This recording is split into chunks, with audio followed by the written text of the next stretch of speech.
我想俾一個快樂嘅人生佢，盡力做好爸爸呢個角色。The best time to start was yesterday. The next best is now.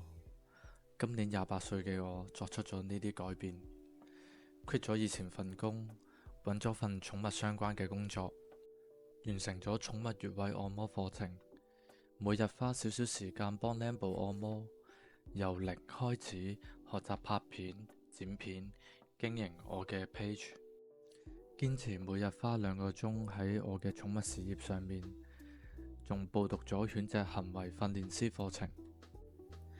If you change nothing, nothing will change。而家嘅我每日5點9起身，開始咗我嘅6am program， 同 Lambo 一齊落去晨運。佢有佢屙屎追雀仔，我有我思考人生。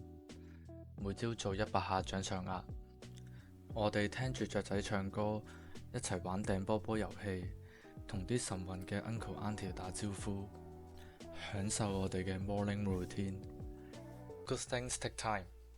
我會堅持好嘅習慣，有耐性咁等呢一切嚟到。